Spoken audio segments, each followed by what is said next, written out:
Mud, smoke, screams. The earth trembles as explosions tear through the trenches of Europe. Men vanish in seconds, swallowed by fire and steel. Generals shout orders no one can follow. The war has become madness, a slaughterhouse without end. But somewhere far from the battlefield, inside a small, dim factory in England, one silent engineer sketches an idea that will change everything. His name is William Tritton. The machine he's building is unlike anything the world has ever seen. Half tractor, half monster, born from desperation and genius. The British call it madness. The Americans call it useless. But soon, this rejected invention will crawl out of the mud and crush history beneath its tracks. This is the untold story of how one man's obsession broke the bloodiest stalemate in human history and built the weapon that defined the modern age.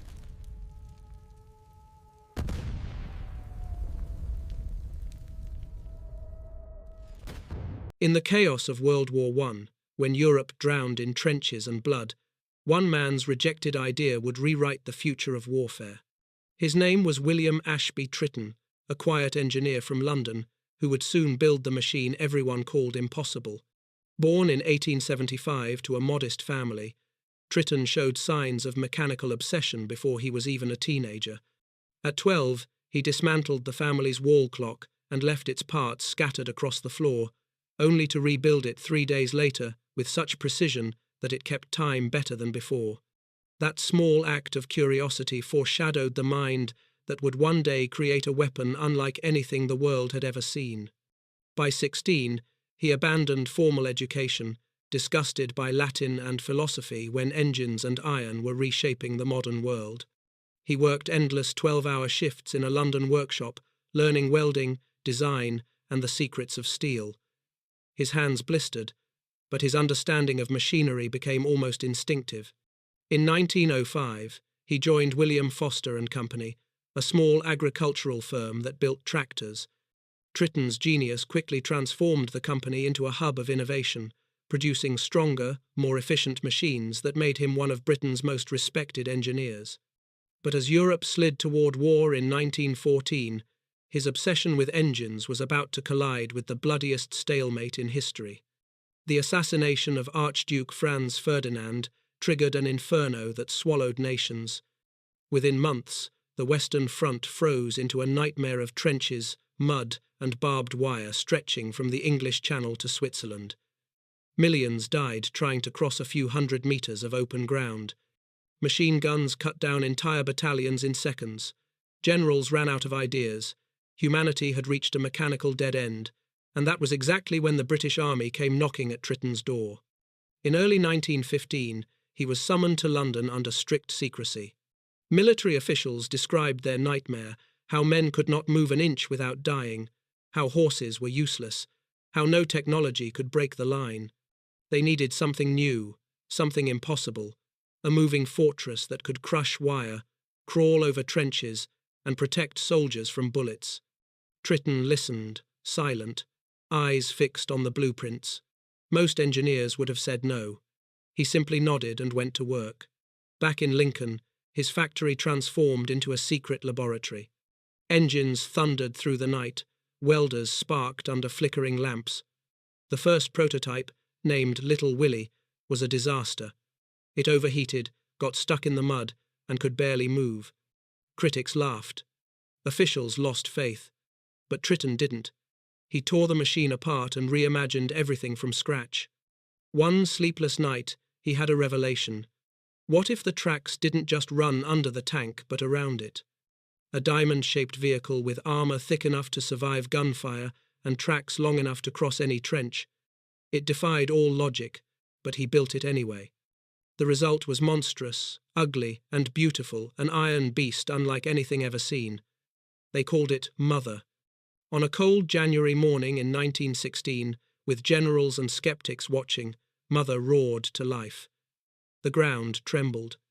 Soldiers stared in disbelief as the massive steel shape crawled forward, crushed barbed wire, climbed over an 8-foot trench, and kept moving through the mud like a creature from another world. A moment of silence fell, then thunderous applause. The impossible had moved. The machine that everyone mocked had just changed warfare forever. But for William Tritton, this triumph was only the beginning. The machine that would save thousands of lives would also open a new chapter of destruction, one that would haunt him for the rest of his life. The success of Mother should have made William Tritton a national hero, but war is never kind to its inventors. Barely months after the world's first tank roared across the Lincoln field, the British Army rushed it into battle, and the miracle machine met the nightmare of reality. In September 1916, at the Battle of the Somme, 49 of Tritton's Mark I tanks rolled toward German lines through rain, mud, and smoke.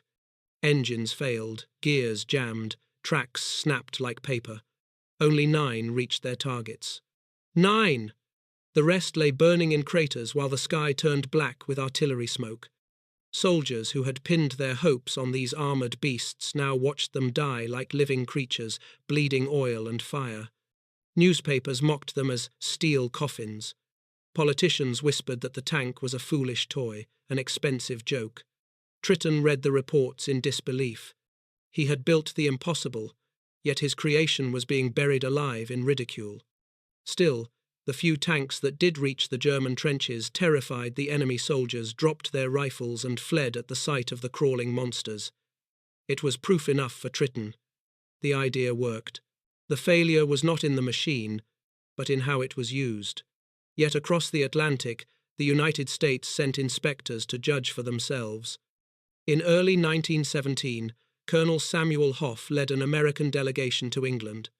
Tritton proudly unveiled his Mark cert, explaining every detail: the armor thickness, the track system, the 105 horsepower engine that roared like a dragon's heart. When the demonstration ended, the Americans exchanged glances not of awe, but pity. Their official report would later brand the tank a technological dead end, slow, clumsy, and strategically worthless. The words hit Tritton harder than any shell. The nation he admired most had dismissed his life's work as failure. For days he wandered his workshop in silence, surrounded by half-finished machines that seemed to mock him. Letters from his engineers tried to cheer him. "We've only begun, sir." But doubt had already crept in. Outside, the war raged on. Men died every minute, and his invention might have saved them had anyone believed in it. One cold night, as he stood beside Mother under the dim light of a single bulb, he ran his hand along the steel plating and whispered, "They don't understand you yet." Then, tightening his jaw, he went back to work. If the world called his machine useless, he would make it undeniable. He redesigned everything: thicker armor, stronger gears, simplified steering. He worked until his eyes burned from lack of sleep, driven by fury and purpose. When his new Mark V prototype finally roared to life, its engine thundered with the sound of vindication. By late 1917, the British prepared to unleash hundreds of improved tanks in a single operation that would either restore Tritton's honor or destroy it forever. In the early morning fog of Cambrai, 476 tanks rolled forward in perfect formation, shaking the ground like an earthquake. German soldiers froze in terror as the horizon moved, a wall of metal advancing through mist. Within hours, British forces achieved what had been impossible for 3 years. They broke through. For the first time since 1914, the front line moved. The rejected engineer from Lincoln had just changed the course of the war.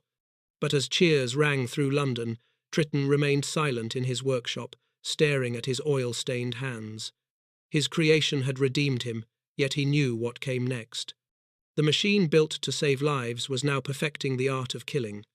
And the man who had given the world its first tank could already feel the weight of its future on his heart. The thunder of Cambrai echoed far beyond the battlefield. It shook entire nations. Newspapers screamed that the British had invented a miracle weapon, and for the first time since the war began, the word victory returned to soldiers' lips. Yet behind the headlines, William Tritton sat in his Lincoln factory, exhausted, trembling from sleepless weeks. He had proven his critics wrong, but success brought no peace.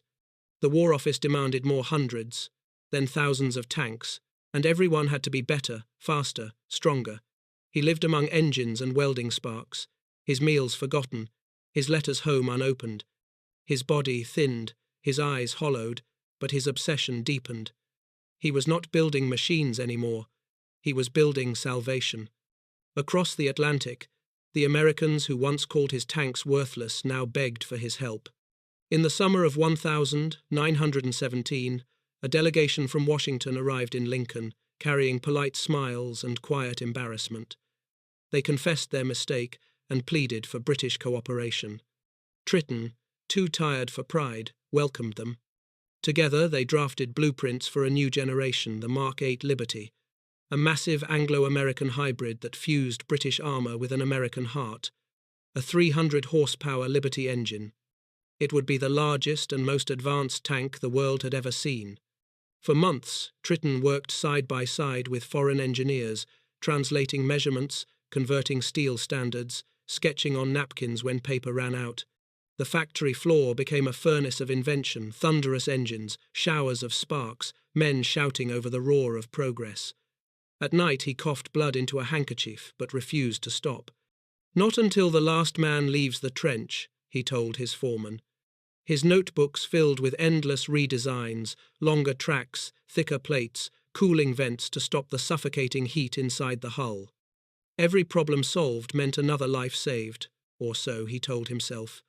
In October 1917, among the visitors who came to see the miracle machine was a young American officer named George S. Patton. Tritton saw in him the same fiery hunger he once had. They spoke for hours about strategy, speed, and the future of mechanized war. Patton left inspired. Decades later he would lead entire armies of tanks born from Tritton's sketches. But in that moment, the old engineer simply smiled, unaware that his ideas would echo into another, even greater war. By 1918, Britain's factories were running day and night. Tanks rolled off assembly lines faster than guns could be mounted on them.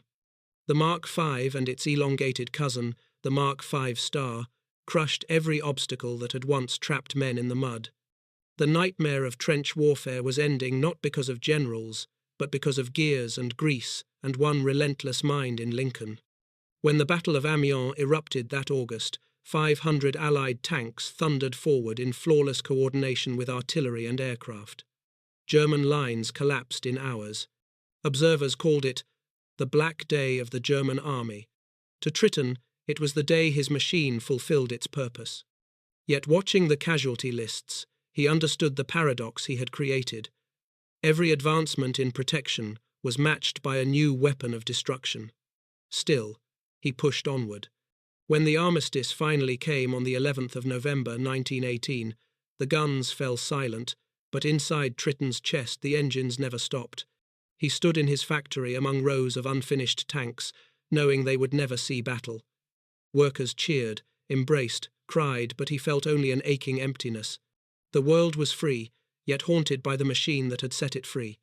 For William Tritton, the war was over, but the weight of what he had built was only beginning to settle on his soul. The guns had fallen silent, but inside William Tritton's mind the war still roared. The armistice of 1918 ended 4 years of slaughter and crowned his invention as the weapon that had broken the trenches. Yet peace brought him no rest. When the telegram reached Lincoln announcing victory, the factory erupted in cheers. Men hugged, sang, and threw their caps into the air. Tritton only stood among the idle machines, staring at the last tank half finished on the line, the smell of oil and iron hanging in the cold air. For the first time in years he gave a single order: stop the engines. The silence that followed felt heavier than artillery. Britain hailed him as a saviour. Newspapers called him the man who ended the war, and in 1919 the King appointed him to the Order of the British Empire. Crowds expected speeches, parades, gratitude. Tritton wanted none of it. He bowed politely, then slipped back to Lincoln, back to blueprints and metal filings. To him, fame was noise, and noise was distraction. Yet the noise outside kept rising. The world, broken by war, wanted to forget it ever needed machines like his. Governments slashed military budgets. Factories that had built armour now made ploughs. The British Army parked hundreds of tanks in open fields to rust beneath the rain. Tritton fought to preserve at least a few as monuments warnings carved in steel, but officials saw only scrap metal and salvage value. A handful survived, hidden away in depots and museums, while the rest were cut apart by torches that glowed as bright as the fires of battle they once survived. Then, in 1920, irony knocked on his door wearing an American uniform. A delegation from the same War Department that had condemned his tank in 1916 arrived with apologies and an offer: a consulting position, unlimited funding, the chance to shape the next generation of armoured warfare. Tritton listened, expressionless, then quietly refused. "I've given enough to war," he said. The Americans looked embarrassed, perhaps relieved. They shook his hand and left. Alone again, Tritton walked the silent factory floor where once engines had thundered without pause. Dust gathered where sparks used to fly. He touched the cold hull of an unfinished Mark V and whispered that mankind always buries its miracles before it learns their worth. Through the 1,920 seconds, he tried to steer Foster and Company back to peaceful industry, designing new tractors, experimenting with gears and fuel systems. But the world had changed. Farmers wanted cheap machines, not heavy engineering marvels. The Great War had devoured innovation, and peace had no appetite for genius. Tritton wrote papers urging the government not to abandon tank development, warning that other nations were studying his designs. His letters went unanswered. Meanwhile, in Germany and Russia, engineers secretly dismantled captured British tanks, copying every bolt and measurement. They saw in his work the blueprints of the future, while his own country filed them away as relics. By the late 1920 seconds, Britain's tank program was a skeleton, and the man who had birthed it was fading into anonymity. In 1930, when he walked through London, few recognized the slight, grey-haired engineer who had once changed history. Children climbed on a rusted Mark I displayed in a park, laughing, unaware that the tired gentleman watching them had built the first of its kind. Tritton smiled faintly. Perhaps it was better that way. He had never wanted glory, only understanding. But deep inside, he feared that forgetting would cost his nation more than war ever had. And as storm clouds gathered once again over Europe, the world was about to prove him right. By the time the 1,930 seconds dawned, William Tritton was a ghost, haunting the ruins of his own genius. Britain had buried its tanks, dismissed its engineers, and lulled itself into dreams of peace. But across the continent, others were awakening. In Germany, a new leader named Adolf Hitler tore up the Treaty of Versailles and began rebuilding an army unlike any the world had seen, fast, mechanized, unstoppable. His generals studied the very blueprints Tritton had drawn 2 decades earlier, tracing every rivet, every curve of the old Mark V. What Britain called obsolete, Germany called a revelation. Meanwhile, in Lincoln, the once proud factory of William Foster and Company struggled to stay alive. The Great Depression had shattered global markets, orders vanished, workers left, and machines gathered dust under leaking roofs. Tritton, now in his 60s, watched helplessly as the company that had once built miracles slowly collapsed. When Foster finally closed its doors in 1936, he walked through the silent workshop for the last time, the echo of his footsteps bouncing off empty walls where engines once thundered. The man who had saved Britain from destruction now stood among ghosts of steel and smoke. Yet history, merciless as ever, was not done with him. In September 1939, German tanks, faster, deadlier descendants of his own, rolled into Poland. The Blitzkrieg had begun, and Europe burned anew. Britain, stunned by the speed of the German advance, realized too late that Tritton had been right all along. The machines it had neglected were now the weapons of its enemies. Newspapers that once ignored him now begged for his return. "We need your mind again, Mr. Tritton," the War Office pleaded. He was 64, his hair white, his hands trembling from years of exhaustion, but he agreed. "If the machines I built once saved lives, perhaps they can do so again." Once more, he returned to the world of steel and fire. He served as a consultant to the new British tank development programs, advising young engineers who called him Sir William in reverent tones, often unaware they were standing before the father of modern armoured warfare. Tritton examined their blueprints, heavier turrets, thicker armour, radio systems, and smiled faintly. "You're improving upon our mistakes," he said, "and that's how it should be." But behind his calm eyes lay a haunting sorrow. The world had perfected the weapon he once dreamed would end all wars. By 1940, German panzers were sweeping through France with terrifying efficiency, their tactics built on lessons drawn from Cambrai and Amiens. The very principles Tritton had proved in mud and blood were now being used to crush the nations that had ignored him. Britain's new tanks struggled to keep pace. Tritton worked tirelessly to advise designers, even as air raid sirens wailed over London. He rarely slept, driven not by ambition but by duty, the same duty that had once consumed his youth. In 1941, his heart gave out during a design review meeting.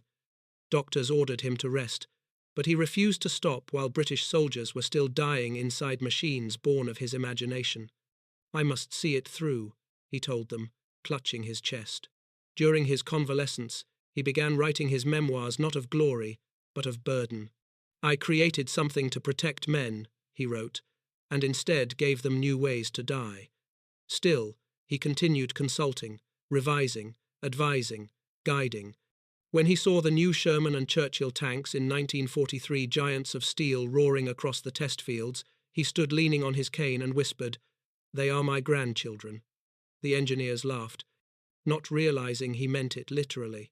These new beasts carried his soul, the same tracks, the same heart, the same defiance against impossibility. Tritton lived to see Britain rise again, its tanks finally matching and surpassing those of its enemies. Yet, as London burned under German bombs, he understood that his legacy was no longer just mechanical, it was moral. He had given humanity the key to unstoppable war, and he prayed that someday someone would find a way to lock it again. By 1944, the fire of war once again consumed the world, and William Tritton, now old, frail, and half forgotten, watched from the quiet corners of his workshop as his steel descendants thundered across Europe. The Allies were advancing, their tanks crushing the armies of the Reich that had once seemed invincible. The same mechanical principles he'd sketched in pencil 30 years earlier, traction, low center of gravity, rotating gun turrets, now rolled across battlefields under names like Sherman and Churchill. They were faster, deadlier, almost unrecognizable, but they were his children, born from his sleepless nights in the smoke-filled sheds of Lincoln. He should have felt pride, but all he felt was weight. "I wanted to save lives," he wrote in his worn notebook, the handwriting trembling from age. "And instead, I built a more efficient way to end them." His doctors warned him his heart couldn't endure the stress, yet he refused to stop working. "Not while the boys are still out there," he said softly. Every morning he'd sit by the window, reading reports from the front lines about tank crews breaking through Normandy hedgerows, about British armour pushing into occupied France, and though his eyes blurred with tears, he smiled through the pain. He had lived long enough to see his invention used not for conquest, but for liberation. Still, he knew the paradox would haunt him forever. In early 1945, he was invited to witness the testing of a new British tank prototype. Leaning heavily on his cane, wrapped in his long black coat, he watched the great machine thunder past, splattering mud across his shoes. A young engineer beside him laughed and said, "Hard to believe, sir, that 25 years ago these things were useless." Tritton turned his tired eyes toward him and replied quietly, "They weren't useless. They were revolutionary. Never forget who came before you, or you'll have to learn the same lessons again in blood." The young man fell silent, realizing at last who stood beside him. Months later, in May 1945, Germany surrendered. The guns that had once shaken the earth finally went silent. Tritton sat in his home that night, the radio humming faintly, the announcement echoing through the air. Victory in Europe. He closed his eyes and whispered, "Thank God. It's over." He had lived to see peace return, though his heart, battered by years of toil and sorrow, was failing. In 1946, a letter arrived from Buckingham Palace. King George VI wished to honor him with a knighthood. The ceremony was brief but deeply moving. The old engineer stood before the king, his white beard trembling, his body weakened by decades of sacrifice. As the sword touched his shoulder, the monarch said, "Sir William, your invention saved countless lives and changed the course of history. Britain owes you a debt it can never repay." Tritton bowed his head, whispering, "Your Majesty, I only solved mechanical problems. The brave men inside those machines did the real work." It was the last great moment of his life. A few months later, his heart gave out quietly in his sleep. He was 71. At his funeral, soldiers and engineers stood side by side, men who had fought in his tanks, men who had built them, all bound by the legacy of one quiet genius who turned mud and steel into hope. They buried him not as a celebrity, but as a craftsman who had changed the shape of history with nothing but determination, courage, and a stubborn belief that the impossible could be built. As the last handful of dirt fell upon his coffin, the engines of a nearby training ground roared to life, a fitting farewell to the man whose creations had once made the earth tremble.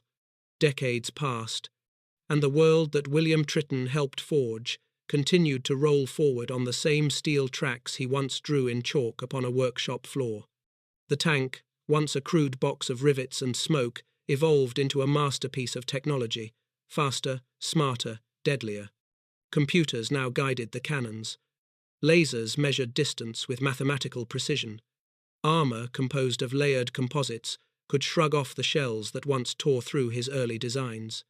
Yet deep within every machine, buried beneath circuits and steel, lived the ghost of that first creation mother, the tank that crawled across a muddy field in Lincoln and changed the art of war forever.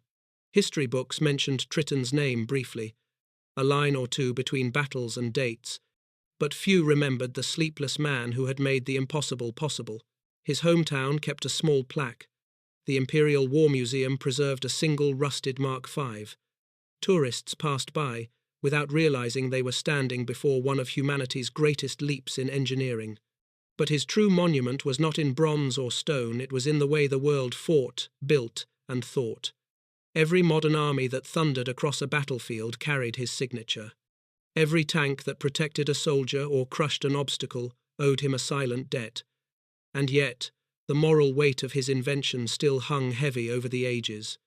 The tank had saved millions, but it had also paved the way for new kinds of destruction. In the Cold War, armored divisions rolled across Europe, each side poised for annihilation. Tritton's creation had become the heart of a new paradox, a symbol of both protection and power, safety and terror. Engineers continued to perfect what he began, but none could escape the same question that haunted him. Could humanity ever build without preparing for war? In the quiet halls of museums, children pressed their hands against the iron plates of his ancient machines, laughing, curious, unaware that those bolts and gears once decided the fate of empires. Somewhere, perhaps, Tritton would have smiled not with pride, but with hope that their generation might learn what his could not. For he had understood something deeper than technology, that invention is never innocent, that progress always walks hand in hand with consequence. He had lived through 2 wars, watched his machines liberate cities and destroy them, and died wondering if creation itself was worth the price. But history would remember him as more than an engineer. He was proof that one determined mind, armed only with conviction and curiosity, could shift the course of civilization. The boy who once dismantled a clock to see how it worked had gone on to dismantle the very logic of warfare, rebuilding it into a new age of mechanized power. A century later, the world still moves on his gears, sometimes toward peace, sometimes toward peril. His legacy endures in the thundering of tracks, the hum of engines, the relentless march of innovation. And if somewhere, across the fields of Lincoln, a distant echo of metal still rumbles beneath the earth, it is not the sound of war, but of one man's defiance against the impossible, a reminder that even the quietest engineer can change the destiny of nations, one spark, one screw, and one idea at a time.